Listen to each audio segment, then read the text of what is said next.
Hi everyone, welcome back to Corporate Decoder, the place where we unlock the secrets of corporate filings, and let's just say Sonim Technologies might be playing a game of strategy on and off the field. Today, we're diving into their latest report, and it looks like there's a lot happening behind the scenes with their board and shareholder votes. So Sonim Technologies Inc. has filed this report, and it seems like they're updating us on some important decisions and events that happened around mid-July 2025.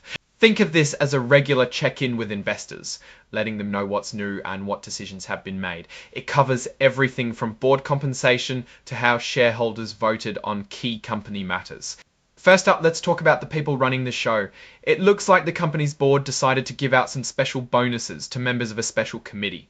This committee was working on the company's strategic alternatives initiatives, which basically means they were looking at big strategic moves for the company, possibly including selling off parts of the business or even the whole thing. They awarded $55,000 to each member of this committee and an extra $35,000 to each member of this committee, and an extra $35,000 to each member of this committee, and an extra $35,000 to the person leading it.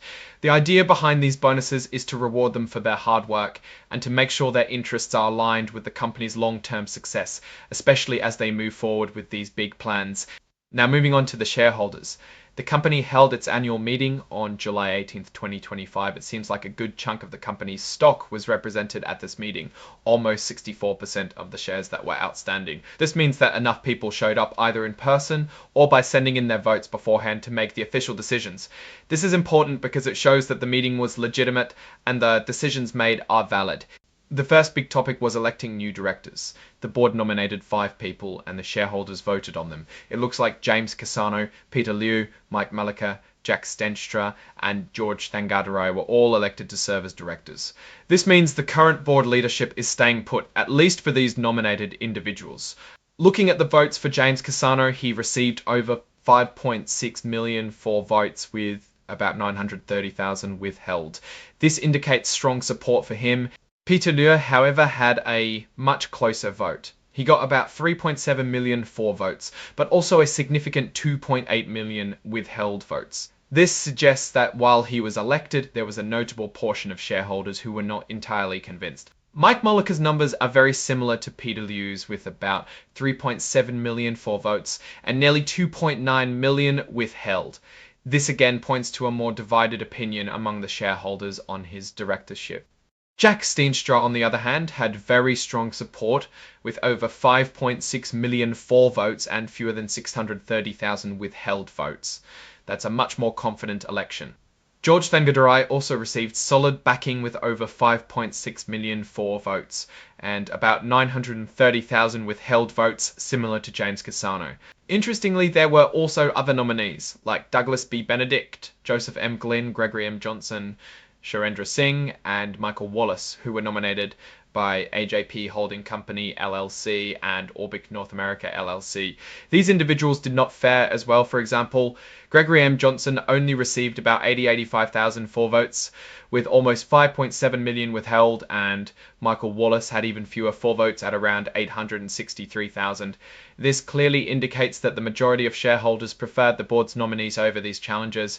Next up was approving the company's auditors. The shareholders voted to approve Baker Tilly US LLP as the independent accounting firm.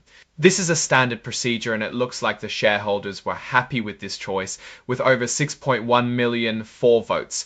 Now this is where things get a bit more interesting. The company wanted to increase the number of shares available for its stock incentive plan by 600,000. This is usually done to allow the company to grant more stock options or awards to employees and executives. However, this proposal did not pass. Only about 1.6 million votes were in favour, while nearly 3 million voted against it. This is a clear signal from the shareholders that they are not comfortable with increasing the overall share count for incentive plans at this time. It could mean they think the company is already issuing too much stock, or they are concerned about potential dilution of their own shares. And then there's executive compensation. Shareholders were asked to vote on the pay of the top executives. This is an advisory vote, meaning the company doesn't have to follow it, but it's a strong indicator of shareholder sentiment. And it seems shareholders were not happy with how the executives were being paid.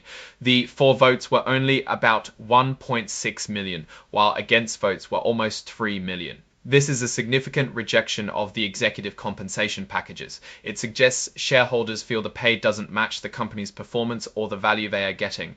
Following up on that, the shareholders also voted on how often they want to have these say-on-pay votes. They chose to have these advisory votes every 3 years. This means that while they didn't like the current executive pay, they're only going to have a formal say on it every 3 years. They voted for this 3 years option with over 3.4 million votes. This is a bit of a mixed signal. They are unhappy with pay but want fewer opportunities to vote on it. Perhaps they are trusting the board to fix things in the interim, or maybe it's a way to reduce the frequency of potentially contentious votes. So because of that vote, the company has announced that future advisory votes on executive pay will happen every 3 years. The next one won't be until around 2031. Finally, the report is signed off by Clay Crolius, the Chief Financial Officer, indicating the accuracy of this information. So what does all this tell us about Sonim Technologies? Well, the shareholders definitely made their voices heard. They supported the board's director nominees overwhelmingly, but rejected a proposal to increase stock for incentive plans and, quite strongly, the current executive compensation. The decision to have advisory votes on executive pay every 3 years is also a notable outcome. It suggests shareholders are looking for bolder action on compensation, but perhaps they've given the board some time to address it before having another formal vote. The company is clearly navigating some strategic shifts, and the shareholders are looking for bolder action on compensation, but perhaps they've given the board some time to address it before having another formal vote.